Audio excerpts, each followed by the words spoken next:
আসসালামু আলাইকুম। Digital signal processing lab টিউটোরিয়ালে সবাইকে স্বাগতম জানাচ্ছি। এটা এক্সপেরিমেন্ট 1 এর থার্ড ভিডিও। প্রথম ভিডিওতে আমি এক্সপেরিমেন্ট 1 এর অবজেক্টিভ এ এবং বি নিয়ে আলোচনা করেছি। দ্বিতীয় ভিডিওতে আমি এক্সপেরিমেন্ট 1 এর অবজেক্টিভ সি এবং ডি নিয়ে আলোচনা করেছি। এই ভিডিওতে আমি এক্সপেরিমেন্ট 1 এর অবজেক্টিভ ই, এফ এবং জি নিয়ে আলোচনা করব। এই ভিডিওতে আমরা ম্যাথল্যাব এডিটরের সাথে পরিচিত হব। এরপর বিভিন্ন কন্ডিশনাল অপারেটরস অ্যান্ড লুপস যেমন if else statement, switch statement, for loop, while loop এগুলোর সাথে আমরা পরিচিত হব এবং ম্যাথল্যাবে প্রোগ্রাম কিভাবে ডিবাগ করতে হয় সেটা আমরা জানব। প্রিভিয়াস দুটো ভিডিওতে আমরা যত ইনস্ট্রাকশন লিখেছি সবগুলো লিখেছি কমান্ড উইন্ডোতে। কমান্ড উইন্ডো ম্যাথল্যাবের জন্য খুব গুরুত্বপূর্ণ একটা অংশ। কমান্ড উইন্ডোতে আমরা যে কোনো ইনস্ট্রাকশন লিখতে পারি, সেটা এক্সিকিউট করে দেখতে পারি। কমান্ড উইন্ডোতে হেল্প কমান্ডের মাধ্যমে আমরা যে কোনো ফাংশন অথবা টুলবক্স সম্পর্কে জানতে পারি। ম্যাথল্যাবের কোনো একটা ফাংশন অথবা কমান্ড বোঝার জন্য কমান্ড উইন্ডোতে আমরা সেটা নিয়ে অ্যানালাইসিস করে দেখতে পারি। ওয়ার্ক স্পেসের ভেরিয়েবলগুলোকেও আমরা কমান্ড উইন্ডোতে দেখতে পারি। এছাড়া কমান্ড উইন্ডোতে আমরা যে কোনো ধরনের ক্যালকুলেশনও করতে পারি। তবে আমরা যখন কোনো স্পেসিফিক কাজের জন্য প্রোগ্রাম লিখব, সেটা কমান্ড উইন্ডোতে লেখাটা বুদ্ধিমানের কাজ হবে না, কারণ কমান্ড উইন্ডোতে আমরা যে প্রোগ্রামগুলো লিখব সেগুলো সেভ করা কিংবা এডিট করার কোনো অপশন নেই। এছাড়া ম্যাথল্যাবে প্রোগ্রাম ডিবাগ করার জন্য যে গ্রাফিক্যাল ডিবাগ অপশন রয়েছে সেটাও কমান্ড উইন্ডোর জন্য অ্যাপ্লিকেবল না। এই জন্য আমরা যখন প্রোগ্রাম লিখব, সেটা যদি এডিট করার প্রয়োজন হয় কিংবা পরবর্তীতে সেভ করার প্রয়োজন হয়, তাহলে সেটা অবশ্যই স্ক্রিপ্ট অথবা ম্যাথল্যাব এডিটরে লিখব। স্ক্রিপ্টে প্রোগ্রাম লিখলে সেটাকে সেভ এবং এডিট করার পাশাপাশি ডিবাগ করার অপশনও রয়েছে। এছাড়া আমরা নিজেরা যদি কোনো ফাংশন ডেভেলপ করতে চাই, সেটা কমান্ড উইন্ডোতে লেখা যাবে না, সেটা স্ক্রিপ্টেই লিখতে হবে। ম্যাথল্যাব সফটওয়্যারের আপার লেফট কর্নারে একটা আইকন আছে। এই আইকনটা ক্লিক করে আমরা নিউ স্ক্রিপ্ট ওপেন করতে পারি।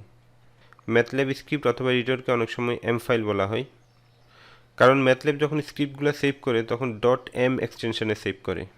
এখন আমি ম্যাথল্যাব সফটওয়্যারে একটা নিউ স্ক্রিপ্ট ওপেন করব এবং সেখানে একটা প্রোগ্রাম লিখব। নিউ স্ক্রিপ্ট ওপেন করার জন্য আমরা এই যে নিউ স্ক্রিপ্ট, এটাতে ক্লিক করব। এটাতে ক্লিক করার সাথে সাথে একটা এডিটর উইন্ডো আসবে। এখানে আমরা যে কোনো প্রোগ্রাম লিখতে পারি।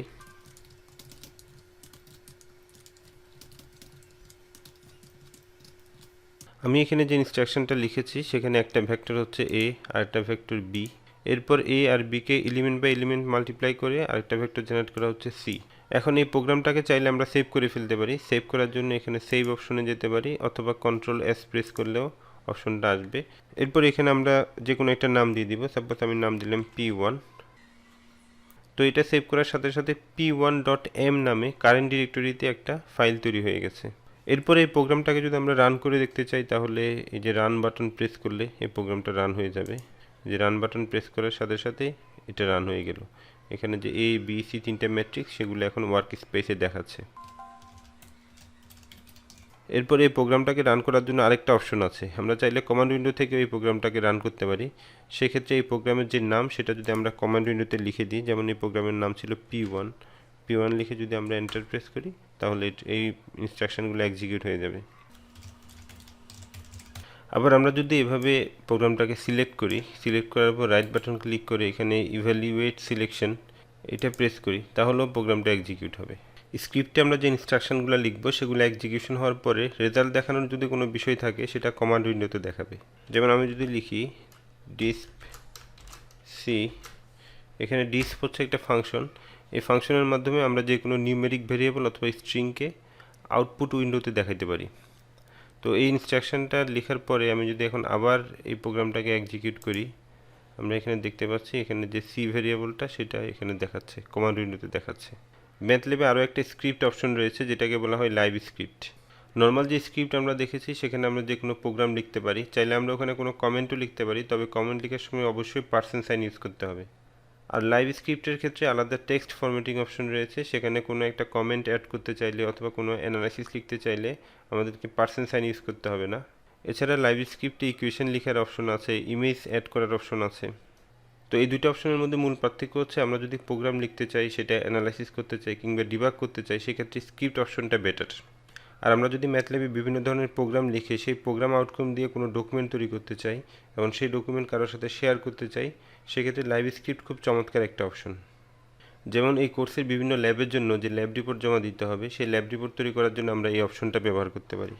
আমি এখন ম্যাথল্যাবে একটা লাইভ স্ক্রিপ্ট ওপেন করব এবং লাইভ স্ক্রিপ্টে কীভাবে কাজ করতে হয় সেটা দেখাবো। এখানে দুইটা অপশন আছে, একটা হচ্ছে কোড, একটা হচ্ছে টেক্সট। এই মুহূর্তে কোড অপশনটা সিলেক্ট হয়ে আছে, তাহলে এখানে আমরা কোড লিখতে হবে।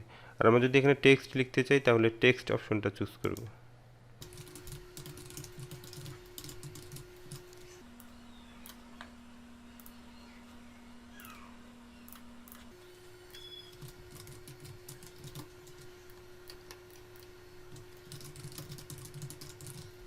ধরা যাক আমরা আমাদের ল্যাব রিপোর্টের প্রোগ্রাম রেজাল্ট এন্ড অ্যানালাইসিস এই অংশটা লাইভ স্ক্রিপ্টে তৈরি করব।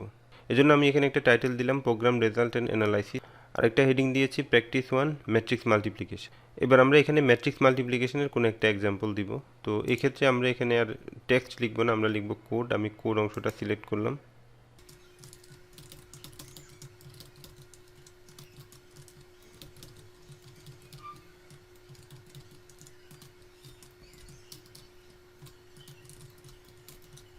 তো এখানে যে প্রোগ্রামটা লেখা হয়েছে সেটা যদি আমি রান করতে চাই, আমি এখানে রান সেকশন এটা ক্লিক করতে পারি। এটা ক্লিক করার পরে এটার যে আউটপুট সেটা এখানে দেখাচ্ছে। এক্ষেত্রে আউটপুটটা ডান পাশে দেখাচ্ছে। আমি যদি চাই যে আউটপুটটা সেম লাইনে দেখাক, সেক্ষেত্রে ভিউ চেঞ্জ করে দিতে পারি। ভিউ চেঞ্জ করলে আউটপুটটা সেম লাইনে দেখাবে।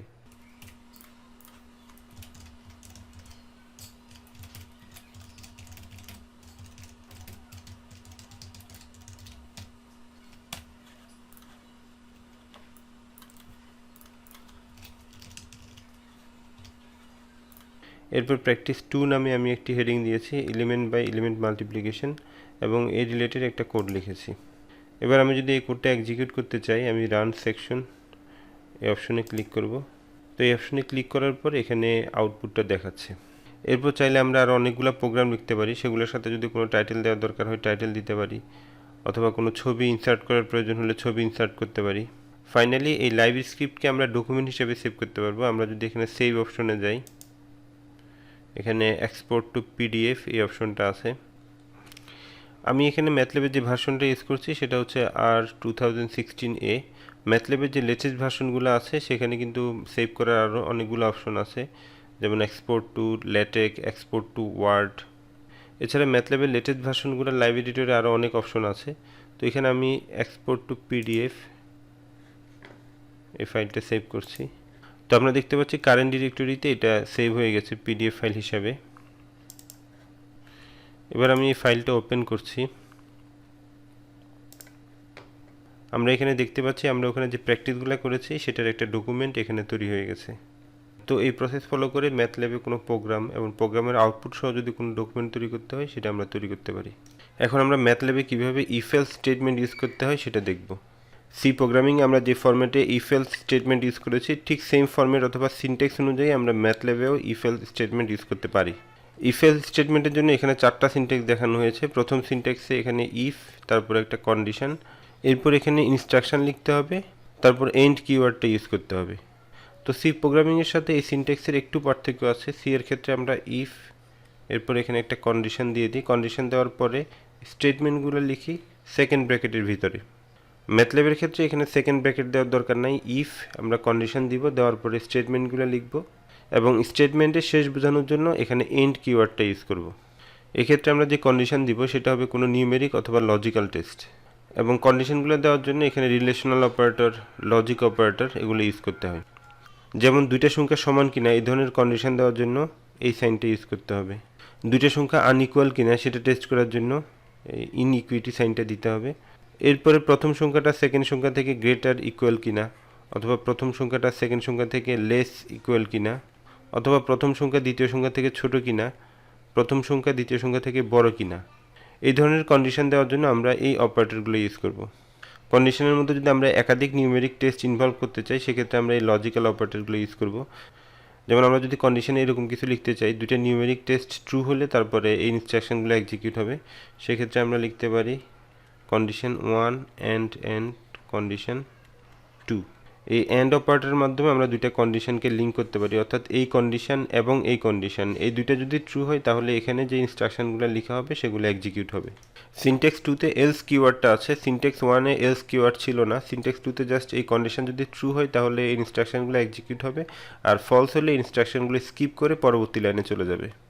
আর সিনট্যাক্স 2তে ইফের পরে যে কন্ডিশনটা দেওয়া হয়েছে সেই কন্ডিশনটা যদি ট্রু হয় তাহলে ইফ আর এলসের মাঝখানে যে ইনস্ট্রাকশনগুলো লেখা হয়েছে সেগুলো এক্সিকিউট হবে, আর কন্ডিশন ফলস হলে এলস আর এন্ডের মাঝখানে যে ইনস্ট্রাকশনগুলো লেখা হয়েছে সেগুলো এক্সিকিউট হবে।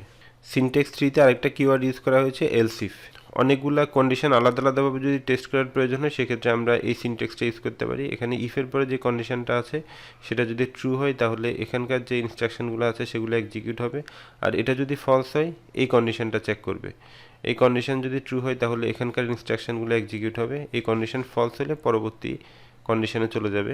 এভাবে উপরে সবগুলো কন্ডিশন যদি ফলস হয় লাস্টে যে কন্ডিশন দেওয়া আছে সেটা চেক করবে, সেটা যদি ট্রু হয় এখানকার যে ইনস্ট্রাকশনগুলো আছে সেটা এক্সিকিউট করবে, আর এটা যদি ফলস হয় তাহলে এটা স্কিপ করে পরবর্তী লাইনে চলে যাবে। সিনট্যাক্স 4 এবং সিনট্যাক্স 3 অলমোস্ট সেম, শুধুমাত্র এখানে একটা এলস কিওয়ার্ড ইউজ করা হয়েছে। অর্থাৎ উপরে যে কন্ডিশনগুলো আছে সবগুলো কন্ডিশন যদি ফলস হয় সেই ক্ষেত্রে এলসের আন্ডারে যে স্টেটমেন্টগুলো আছে সেগুলো এক্সিকিউট হবে। এবার ইফ এলস স্টেটমেন্ট নিয়ে আমরা একটা এক্সাম্পল করে দেখব। আমরা একটা প্রোগ্রাম লিখব যেখানে আমরা একটা নাম্বার দিব এবং সেই নাম্বারটা কি ইভেন নাম্বার নাকি অড নাম্বার, প্রোগ্রাম সেটা আমাদেরকে আউটপুট হিসেবে দিবে। আমি অলরেডি প্রোগ্রামটা এখানে লিখেছি। প্রোগ্রামের প্রথম লাইনে একটা নাম্বার নেওয়া হচ্ছে কিবোর্ড থেকে। এখানে ইনপুট নামে একটা ফাংশন ইউজ করা হয়েছে। এই ইনপুট ফাংশন ইউজ করলে কিবোর্ড থেকে যতক্ষণ না আমরা একটা নাম্বার এখানে ইনপুট দিব ততক্ষণ প্রোগ্রামটা পরবর্তী লাইনে যাবে না। এরপরে চেক করা হবে নাম্বারটা কি ইভেন নাকি অড। এক্ষেত্রে দুইটা ফলাফল হতে পারে, একটা হচ্ছে নাম্বার ইভেন আর একটা হচ্ছে নাম্বার অড। এজন্য আমরা এখানে ইফ এলস স্টেটমেন্ট ইউজ করতে পারি। ইফ আমরা এখানে ইভেন নাকি অড সেটা টেস্ট করার জন্য একটা কন্ডিশন দিয়ে দিব। এই কন্ডিশন যদি ট্রু হয় তাহলে দেখাবে নাম্বার হচ্ছে ইভেন, আর এই কন্ডিশন যদি ফলস হয় তাহলে দেখাবে নাম্বার অড। কোনো একটা নাম্বার ইভেন নাকি অড সেটা টেস্ট করা খুবই সহজ। আমরা জানি কোনো নাম্বারকে যদি 2 দিয়ে ভাগ করা হয় এরপরে ভাগশেষ অথবা রিমাইন্ডার যদি 0 হয় তাহলে নাম্বারটা হচ্ছে ইভেন, আর নাম্বারকে 2 দিয়ে ভাগ করার পরে যদি রিমাইন্ডার 0 না হয় তাহলে নাম্বারটা হচ্ছে অড। এখন একটা নাম্বারকে আরেকটা নাম্বার দিয়ে ভাগ করে রিমাইন্ডার বের করার জন্য ম্যাথল্যাবে একটা ফাংশন আছে, এটার নাম হচ্ছে REM। আমি কমান্ড উইন্ডোতে দেখাচ্ছি। যেমন আমি REM লিখে এখানে যদি 9কে 5 দিয়ে ভাগ করি, ভাগ করার পরে ভাগশেষ কত হবে এই ফাংশনটা সেটা রিটার্ন দিবে। তো 9কে 5 দিয়ে ভাগ করার পরে ভাগশেষ হওয়া উচিত 4। দেখি এই ফাংশন কি রিটার্ন দেয়। এই যে 4 রিটার্ন দিল। আবার আমি যদি এখানে 37কে 5 দিয়ে ভাগ করি তাহলে এটা রিমাইন্ডার হওয়া উচিত 2। এই যে 2 দেখাচ্ছে। তো আমরা যখন কোনো একটা নাম্বার ইভেন না অড সেটা বের করব সেক্ষেত্রে ওই নাম্বারটাকে 2 দিয়ে ভাগ করতে হবে। যেমন 34 একটা ইভেন নাম্বার, 2 দিয়ে ভাগ করলে এটা রিমাইন্ডার হবে 0। আবার 99 একটা অড নাম্বার, এটাকে যদি আমরা 2 দিয়ে ভাগ করি, ভাগ করার পর রিমাইন্ডার হবে 1। এজন্য এখানে রিমাইন্ডার ফাংশনটা ইউজ করা হয়েছে। রিমাইন্ডার এখানে প্রথম হচ্ছে নাম্বার, আমরা যে নাম্বারটা দিব সেই নাম্বারটাকে 2 দিয়ে ভাগ করার পর যে ভাগশেষ এই ফাংশনটা সেটা রিটার্ন দিবে। এখন ভাগশেষ 0 কিনা সেটা টেস্ট করার জন্য আমরা এই ইকুয়ালিটি অপারেটরটা ইউজ করেছি। যেহেতু এখানে ইফ স্টেটমেন্ট ইউজ করা হয়েছে তাহলে এই ফাংশন যে ভ্যালুটা রিটার্ন দিবে সেটা 0 কিনা, অর্থাৎ নাম্বারটা ইভেন কিনা সেটা চেক করা হচ্ছে। তো এই কন্ডিশনটা যদি ট্রু হয় তখন ডিসপ্লেতে দেখাবে নাম্বার ইজ ইভেন, আর কন্ডিশন যদি ফলস হয় তখন ডিসপ্লেতে দেখাবে নাম্বার ইজ অড। এবার আমি প্রোগ্রামটা এক্সিকিউট করে দেখাচ্ছি। এন্টারের নাম্বারে যে আমরা এখানে যে কোনো একটা নাম্বার দিব, সাপোজ আমি নাম্বার দিলাম 33, এটা দেখাচ্ছে নাম্বার ইজ অড। আর আমি যদি এখানে নাম্বার দিই 88, এটা দেখাচ্ছে ইভেন। এখানে প্রোগ্রাম আউটপুট দেখার জন্য অর্থাৎ এই টেক্সটটা দেখানোর জন্য আমরা ডিস ফাংশন ইউজ করেছি। ডিস ফাংশনের মাধ্যমে আমরা যে কোনো টেক্সট অথবা ভেরিয়েবল আউটপুট হিসেবে দেখাতে পারি। তবে আউটপুট হিসেবে যখন টেক্সট এবং নাম্বারকে একই লাইনে দেখানোর প্রয়োজন হয় তখন ডিস ফাংশনটা সুইটেবল না। এক্ষেত্রে নাম্বারকে আগে স্ট্রিংয়ে কনভার্ট করতে হয়, এরপর টেক্সটের সাথে একসাথে দেখানো যায়। তবে আউটপুট হিসেবে টেক্সট এবং ভেরিয়েবল একই সাথে দেখানোর জন্য ম্যাথল্যাবে আরও একটা ফাংশন আছে যেটার নাম হচ্ছে fprintf।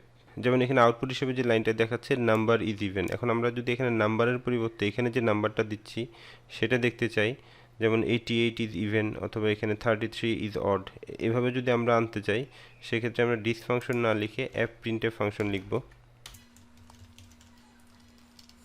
আর এখানে নাম্বারের পরিবর্তে দিব %d। যেহেতু আমরা এখানে যে নাম্বারটা দিচ্ছি ইন্টিজার নাম্বারের জন্য %d দিতে হবে, আর যদি ফ্লোটিং পয়েন্ট নাম্বার হয় তখন আমরা দিব %f।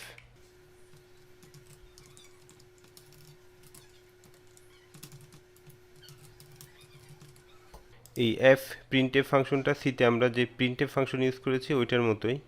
ওইটা আমরা সি প্রোগ্রামিংয়ে যে ফরম্যাটিং ইউজ করেছি এখানে fprintf ফাংশনটাকে ম্যাথল্যাবে সেম ফরম্যাটিং ইউজ করা যাবে। এবার আমি প্রোগ্রামটা রান করছি। এখানে আমি একটা নাম্বার দিচ্ছি, যে এখন দেখাচ্ছে 22 ইজ ইভেন। আবার রান করার পর যদি আমি আরেকটা ভ্যালু দিই, যে এখন দেখাচ্ছে 33 ইজ অড। ইফ এলসের আরও একটা এক্সাম্পল আমি দেখাচ্ছি। এখানে যদি ম্যাথল্যাবে আমরা একটা ভেরিয়েবল লিখে দিই, সেই ভেরিয়েবলটা কি স্কেলার নাকি রো ভেক্টর নাকি কলাম ভেক্টর নাকি ম্যাট্রিক্স, এই প্রোগ্রামটা সেটা আউটপুট হিসেবে বলে দিবে। তো ম্যাথল্যাবে কোনো ভেরিয়েবলকে আমরা স্কেলার বলি যখন তার রো নাম্বারও 1 থাকে, কলাম নাম্বারও 1 থাকে। আর রো একটা কিন্তু একাধিক কলাম যদি থাকে এটাকে আমরা বলি রো ভেক্টর। কলাম একটা একাধিক রো যদি থাকে সেটাকে আমরা বলি কলাম ভেক্টর। আর যদি একাধিক রো এবং একাধিক কলাম থাকে সেটাকে আমরা বলি ম্যাট্রিক্স। এজন্য এখানে সাইজ ফাংশনের মাধ্যমে প্রথমে এর যে ডাইমেনশন সেটা জেনে নেওয়া হচ্ছে। সাইজ ফাংশন দুইটা ভ্যালু রিটার্ন দিবে, একটা হচ্ছে তার রো নাম্বার আর একটা হচ্ছে কলাম নাম্বার। এবার রো এবং কলামের সংখ্যার ভিত্তিতে আমাদেরকে ডিসিশন নিতে হবে এ কোন ধরনের ভেরিয়েবল।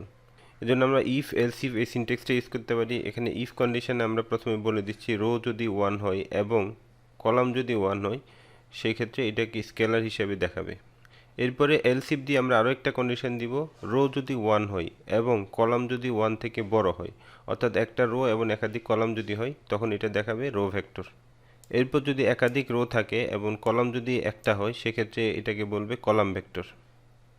আর উপরে তিনটা কন্ডিশন যদি ফলস হয়, অর্থাৎ একাধিক রো আর একাধিক কলাম যদি থাকে তখন একে বলবে এ হচ্ছে একটা ম্যাট্রিক্স। এবার এই প্রোগ্রামটাকে আমি রান করে দেখাচ্ছি।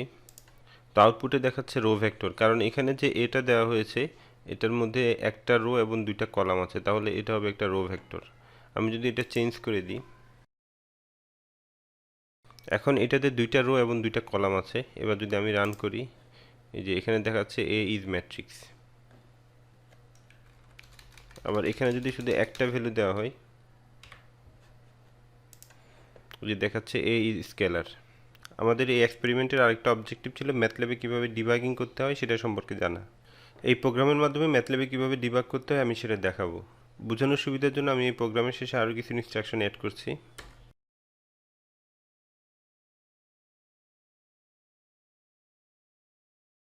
তো ডিবাগিং অপশনের সাথে পরিচিত হওয়ার আগে আমাদের এটা জানা দরকার ডিবাগিংটা আমরা কেন করব। ডিবাগ অপশনের মাধ্যমে প্রোগ্রামের অ্যালগোরিদমে কোনো ভুল আছে কিনা সেটা আমরা বের করতে পারি। এছাড়া কোনো আননোন প্রোগ্রাম বোঝার জন্য ডিবাগ অপশনটা খুব হেল্পফুল, কারণ ডিবাগ অপশনে কোনো একটা প্রোগ্রামকে লাইন বাই লাইন এক্সিকিউট করার সুযোগ রয়েছে। তো কোনো একটা প্রোগ্রামকে যদি আমরা লাইন বাই লাইন এক্সিকিউট করে দেখি সেক্ষেত্রে প্রত্যেকটা লাইনের কী কাজ সেটা আমরা বুঝে ফেলতে পারি। ম্যাথল্যাবে ডিবাগ অপশনের মাধ্যমে আমরা প্রোগ্রামের কোনো একটা অংশে ব্রেক পয়েন্ট সেট করতে পারি। ওই ক্ষেত্রে প্রোগ্রাম রান করলে সেটা ব্রেক পয়েন্ট পর্যন্ত রান করবে, এরপরের ইনস্ট্রাকশনগুলো রান হবে না। আমি যদি চাই প্রোগ্রামটা আমি এখান থেকে 11 নম্বর লাইন পর্যন্ত এক্সিকিউট করব, সেক্ষেত্রে আমি যে 12 নম্বর লাইনে একটা ব্রেক পয়েন্ট সেট করে দিব। তো ব্রেক পয়েন্ট সেট করার জন্য এখানে লাইনের পাশে যেই স্পেসটা আছে ওখানে যদি আমি ক্লিক করি এই ধরনের একটা রেড ডট হয়ে যাবে, এটাকে আমরা বলতেছি ব্রেক পয়েন্ট। তো এই অবস্থায় আমি যদি প্রোগ্রামটা রান করি,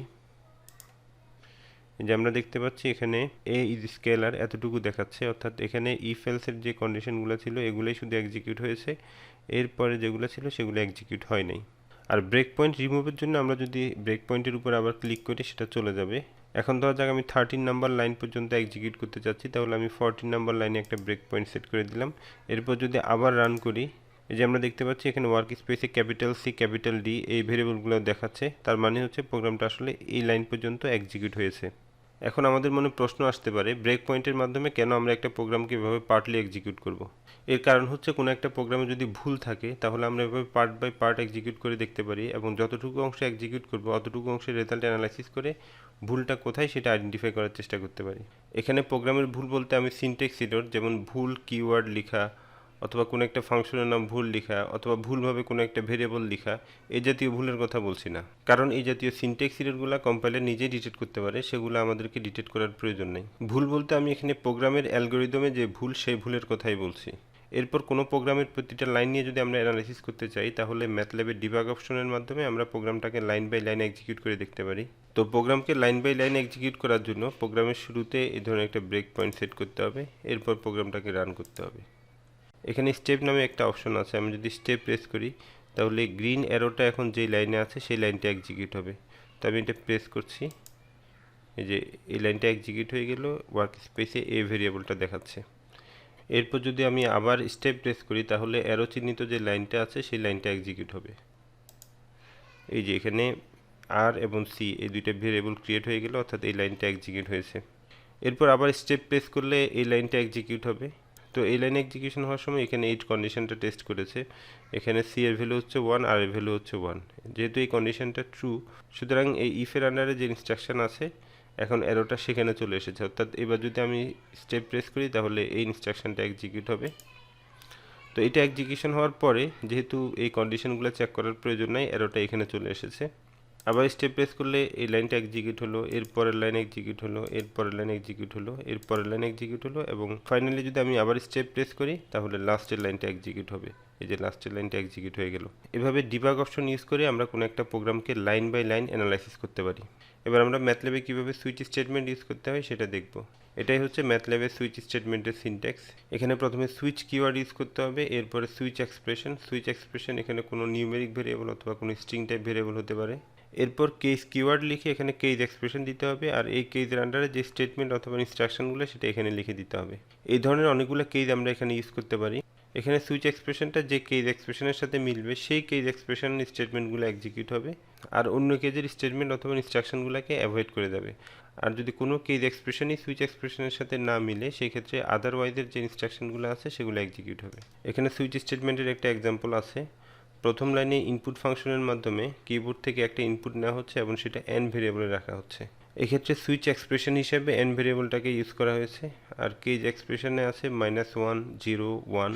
এখন আমরা কিবোর্ড থেকে যদি n এর ভ্যালু দিই -1, তাহলে এই কেসের যে ইনস্ট্রাকশনটা আছে সেটা এক্সিকিউট হবে। n এর ভ্যালু যদি 0 দেওয়া হয় তাহলে কেস 0 সাথে যে ইনস্ট্রাকশনটা আছে সেটা এক্সিকিউট হবে। n এর ভ্যালু যদি আমরা 1 দিই তাহলে কেস 1 এর সাথে যে ইনস্ট্রাকশনটা আছে সেটা এক্সিকিউট হবে। আর n এর ভ্যালু যদি -1 0 1 এর বাইরে কোনো একটা ভ্যালু দিই সেক্ষেত্রে আদারওয়াইজের আন্ডারে যে ইনস্ট্রাকশনটা আছে সেই ইনস্ট্রাকশনটা এক্সিকিউট হবে। এবার এই প্রোগ্রামটাকে আমি ম্যাথল্যাবে এক্সিকিউট করে দেখাচ্ছি।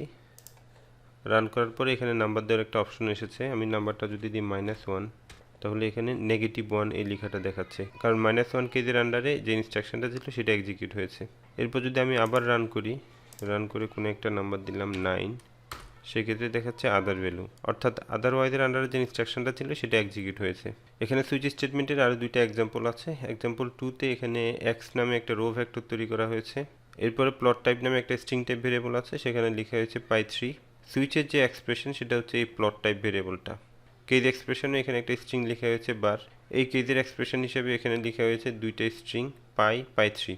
এখন প্লট টাইপ এই স্ট্রিংটা যদি আমরা এখানে বার লিখি তাহলে এই কেজের আন্ডারে যে ইনস্ট্রাকশনগুলো আছে সেগুলো এক্সিকিউট হবে।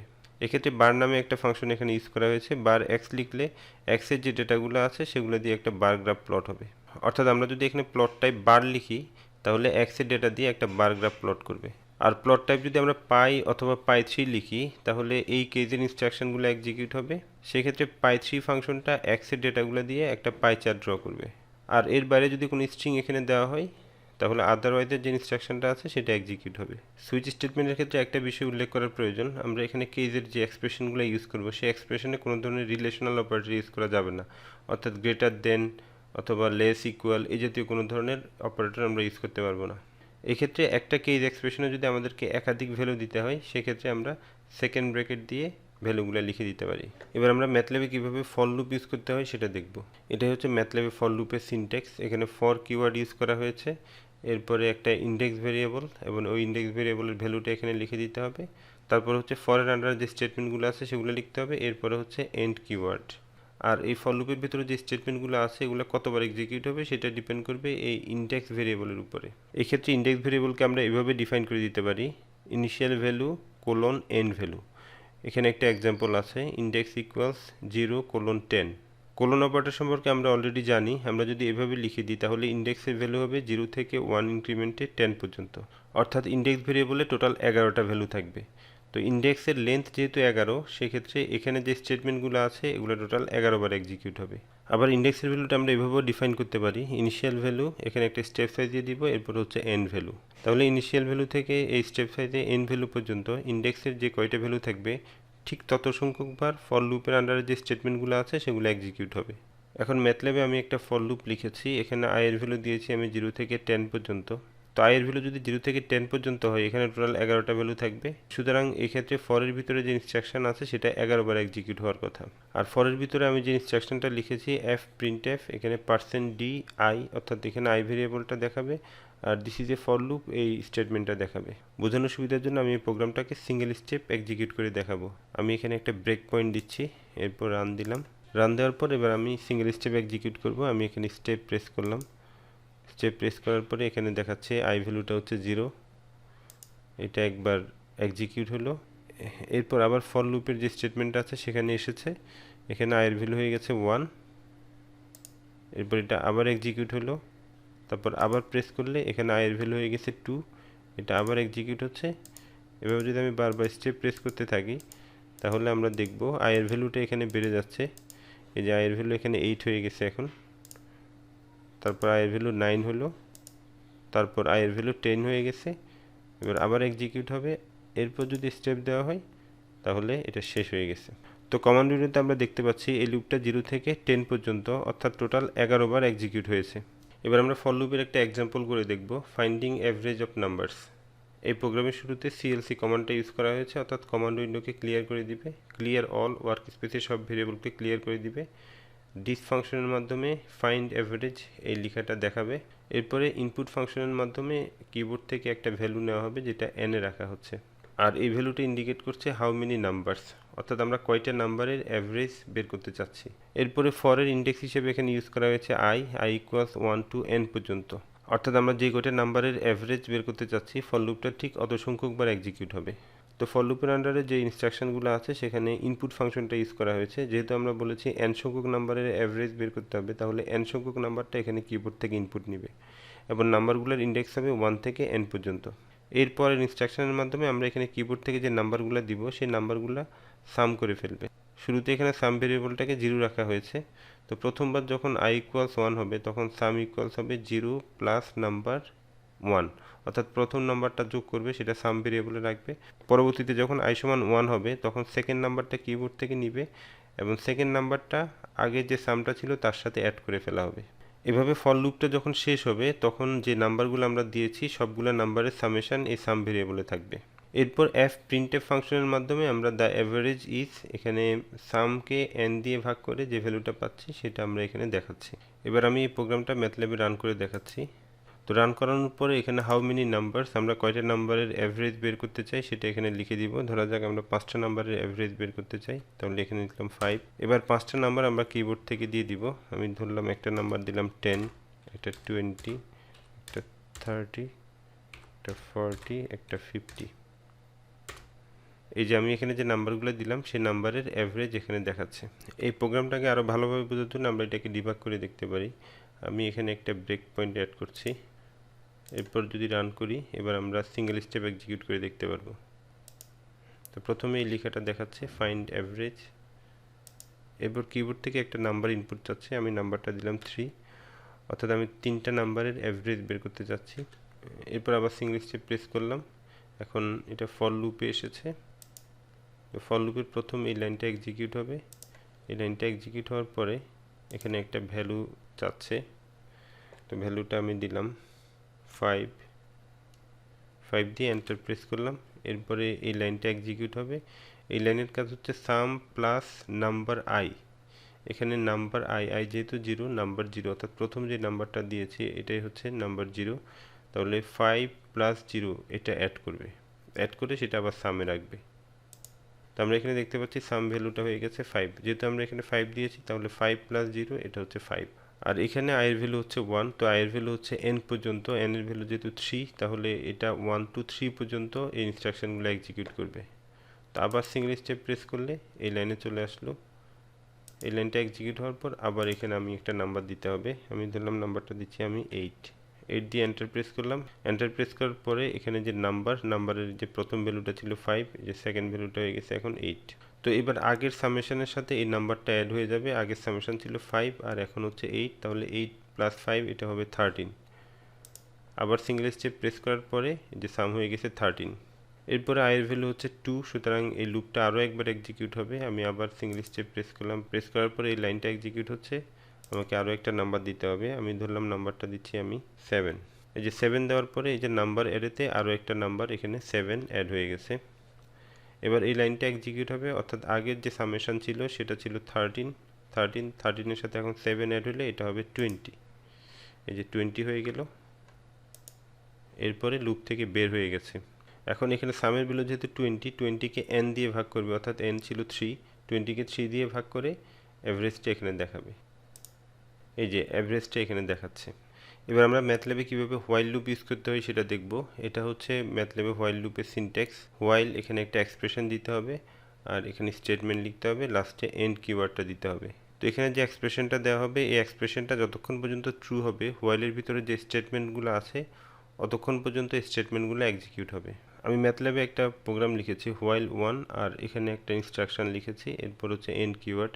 তো এখানে যে ইনস্ট্রাকশনটা লিখেছি সেটা it is an infinite loop, এই লাইনটা দেখাবে। এখানে হোয়াইলের সাথে আমি কোনো এক্সপ্রেশন দিইনি, আমি এখানে 1 লিখেছি, অর্থাৎ এটা হচ্ছে হোয়াইল ট্রু, এই কন্ডিশনটা অল টাইম ট্রু। তো অল টাইম যদি ট্রু হয়, এখানে যে ইনস্ট্রাকশনটা আছে সেটা চলতেই থাকবে, অর্থাৎ এটা হচ্ছে একটা ইনফাইনাইট লুপ। তো এটা আমি এক্সিকিউট করে দেখাচ্ছি। এই যে রান কমান্ড দেওয়ার পরে এখানে কন্টিনিউয়াসলি লাইনটা দেখাইতেই থাকবে। তো আমি কন্ট্রোল সি দিয়ে এটাকে ক্লোজ করে দিচ্ছি। এখন আমরা হোয়াইল লুপের একটা এক্সাম্পল দেখব। আমরা এই ধরনের অনেকগুলো সাইন ওয়েভ যোগ করে একটা সটুথ ওয়েভ কনস্ট্রাক্ট করব। এখানে যে সিরিজটা দেখানো হচ্ছে, এই সিরিজের যে ফার্স্ট এলিমেন্ট, এই সাইন ওয়েভের ফ্রিকোয়েন্সিকে বলা হয় ফান্ডামেন্টাল ফ্রিকোয়েন্সি। এরপর এটার সাথে আরও যে সাইন ওয়েভগুলো আছে, যেমন এটার ফ্রিকোয়েন্সি হচ্ছে 2f, এটার ফ্রিকোয়েন্সি হচ্ছে 4f, এরপরে 6f, অর্থাৎ এই f এর ইভেন মাল্টিপল যে ফাংশনগুলো আছে এগুলাকে বলা হয় ইভেন হারমোনিক্স। আর এই f এর অড মাল্টিপল যে ফাংশনগুলো আছে, অর্থাৎ 3f, 5f, এগুলাকে বলা হবে অড হারমোনিক্স। আবার এখানে ফান্ডামেন্টাল ওয়েভের যে অ্যামপ্লিটিউড, হারমোনিকগুলোর অ্যামপ্লিটিউড কিন্তু আস্তে আস্তে কমে যাচ্ছে। যেমন এটা হচ্ছে 4/π, এটা হচ্ছে 4/2π, এটা হচ্ছে 4/3π, 4/4π। তো এইভাবে অ্যামপ্লিটিউডগুলো আস্তে আস্তে কমে যাচ্ছে। তো আমরা যদি একটা সটুথ ওয়েভ ফরমেশন করতে চাই, তাহলে এই যে ফান্ডামেন্টাল যে ওয়েভটা আছে সেটা থেকে ইভেন হারমোনিকগুলো মাইনাস করে দিতে হবে, আর অড হারমোনিকগুলো প্লাস করে দিতে হবে। এটা করার পরে আমরা একটা সটুথ ওয়েভ পাবো। এখন এই সিরিজটা সামেশন বের করার জন্য আমরা এখানে হোয়াইল লুপ ব্যবহার করে একটা প্রোগ্রাম লিখেছি। প্রথমে আমরা কয়টা হারমোনিক্স অ্যাড করতে চাই, অর্থাৎ এখানে কয়টা সাইন ফাংশন অ্যাড করতে চাই, সেটা আমরা কিবোর্ড থেকে ইনপুট দিব এবং সেটা এম ভেরিয়েবলে রাখবো। আর এখানে সাইন ফাংশনগুলোর ডিউরেশন কতক্ষণ হবে সেটা এখানে টি ভেক্টরের মাধ্যমে বলে দেওয়া হচ্ছে। সাইন ফাংশনগুলোর ডিউরেশন হবে 0 থেকে 2 সেকেন্ড, আর স্যাম্পলিং ইন্টারভ্যাল হবে 0.001 সেকেন্ড। এরপর এখানে সাইন ফাংশনগুলো অ্যাড করার পর যে ভেক্টরে রাখা হবে সেটা হচ্ছে ওয়াইকে ইনিশিয়ালি 0 রাখা হয়েছে। আরেকটা ভেরিয়েবল ডিফাইন করা হয়েছে n=1। হোয়াইল লুপের জন্য যে এক্সপ্রেশনটা ইউজ করা হয়েছে সেটা হচ্ছে n<m, অর্থাৎ n যতক্ষণ পর্যন্ত m এর সমান অথবা ছোট হবে ততক্ষণ হোয়াইলের যে ইনস্ট্রাকশনগুলো আছে সেগুলো এক্সিকিউট হবে। শুরুতে এখানে n এর ভ্যালু হচ্ছে 1, ধরা যাক আমরা এখানে যে m এর ভ্যালু দিয়েছি সেটা হচ্ছে 5, তাহলে এখানে এটা হবে 5। তো প্রথমে যখন এই কন্ডিশনটা চেক করা হবে তাহলে 1<5 কন্ডিশনটা ট্রু, সুতরাং এই ইনস্ট্রাকশনটা এক্সিকিউট হবে। দুঃখিত, এই লাইনে একটা ভুল আছে, এখানে সাইনের বিষয়টা বিবেচনা করা হয় নাই। এখানে ছোট আরেকটা এক্সপ্রেশন অ্যাড করতে হবে, এখানে লিখতে হবে -1n+1। এবার আমরা প্রথম কন্ডিশনটা দেখি, অর্থাৎ যখন n এর ভ্যালু 1 হবে এটা হবে y=0, যেহেতু y এর ভ্যালু হচ্ছে 0, y হবে 0 প্লাস 4/π, যেহেতু n এর ভ্যালু 1, ইন্টু সাইন 2 ইন্টু পাই, n এর ভ্যালু যেহেতু 1, এই এক্সপ্রেশনটা পাবো। আর এখানে যেই এক্সপ্রেশনটা আমি লিখেছি -1^1+1, যেহেতু n এর ভ্যালু 1, এটা -1² হয়ে যাবে, তাহলে এই ভ্যালুটা হবে শুধুমাত্র 1, অর্থাৎ এখানে কোনো নেগেটিভ সাইন থাকবে না, এটা হবে পজিটিভ সাইন। এরপরে n এর ভ্যালু 1 বেড়ে যাচ্ছে, n এর ভ্যালু হয়ে যাবে 1+1, n এর ভ্যালু হয়ে যাবে 2 ভ্যালুটা 5 থেকে ছোট, সুতরাং কন্ডিশন ট্রু। এবার এখানে যেটা হবে, আগের যে ভ্যালুটা ছিল তার সাথে অ্যাড হবে -1^2 + 1 4/2π sin 2π 2f(t). তো -1^3 এটার ভ্যালুটা হচ্ছে নেগেটিভ, তার মানে এখানে যে পজিটিভ সাইন থাকবে এটা আসলে পজিটিভ হবে না, এটা হবে নেগেটিভ। আমরা দেখতে পাচ্ছি এই সাইন ফাংশনটা হচ্ছে এই সিরিজের সেকেন্ড সাইন ফাংশনটা। এরপর n এর ভ্যালু যখন আরও 1 বেড়ে সেটা 3 হবে, তখন আমরা দেখব এই সাইন ফাংশনটা এই y এর সাথে অ্যাড হয়ে যাচ্ছে। এরপর n এর ভ্যালু যদি আরও 1 বেড়ে যায় তখন এটা হবে 4, তখন এই ভ্যালুটা হবে -1^5, অর্থাৎ এটা হবে নেগেটিভ। তখন আমরা দেখব এই সাইন ফাংশনটা y থেকে সাবট্রাক্ট হয়ে যাচ্ছে। তো এখানে আমরা m এর ভ্যালু যত দিব, এই হোয়াইল লুপটা ঠিক অত সংখ্যক সাইন ওয়েভকে ইনভলভ করে এই ওয়াইটা জেনারেট করবে। ফাইনালি এই হোয়াইল লুপটা শেষ হওয়ার পরে আমরা এখানে যে ওয়াই পাচ্ছি টি এর রেসপেক্টে, সেই ওয়াইটাকে আমরা প্লট করে দেখছি। এবার আমি এই প্রোগ্রামটাকে ম্যাথল্যাবে রান করে দেখাচ্ছি। আমি যদি এখানে হারমোনিক্সের ভ্যালু দিই 5, অর্থাৎ 5টা সাইন ওয়েভ যদি আমরা সামেশনে ইনভলভ করি তাহলে আমরা যে কার্ভটা পাচ্ছি, এই যে এই ধরনের একটা কার্ভ পাচ্ছি। তো আমরা দেখতে পাচ্ছি এটা সটুথ ওয়েভের মতো, তবে এটাকে পুরোপুরি সটুথ ওয়েভ বলা যায় না। এখন আমি এটাকে আবার রান করছি, রান করে এখানে আমি হারমোনিক্সের সংখ্যা বাড়াই দিচ্ছি। আমি এখানে দিলাম এবার 50 দেওয়ার পরে আমরা এখানে দেখতে পাচ্ছি এখানে যে ওয়েভটা এসেছে সেটা সটুথ ওয়েভের আরও কাছাকাছি। আমি এটাকে আবার রান করছি, এখানে আমি খুব বড় একটা সংখ্যা দিলাম 1000 দেওয়ার পরে আমরা এখানে যে ওয়েভটা দেখতে পাচ্ছি এটা একেবারেই সটুথ ওয়েভের মতো। তো এই এক্সাম্পলের মাধ্যমে আমরা হোয়াইল লুপ বোঝার পাশাপাশি কীভাবে সটুথ ওয়েভ জেনারেট করতে হয় সেটাও দেখলাম। আর এটাও আমরা বুঝতে পারলাম সটুথ ওয়েভ কনস্ট্রাক্ট করার সময় আমরা যত বেশি সংখ্যক হারমোনিক্স অ্যাড করব সটুথ ওয়েভটা তত পারফেক্ট হবে। এই ভিডিওটা ছিল এক্সপেরিমেন্ট 1-এর থার্ড ভিডিও। এই ভিডিওতে আমরা এই 3টা অবজেক্টিভ দেখেছি। পরবর্তী ভিডিওতে আমরা কীভাবে ম্যাথল্যাবে ইউজার ডিফাইন্ড ফাংশন ডেভেলপ করতে হয় সেটা দেখব।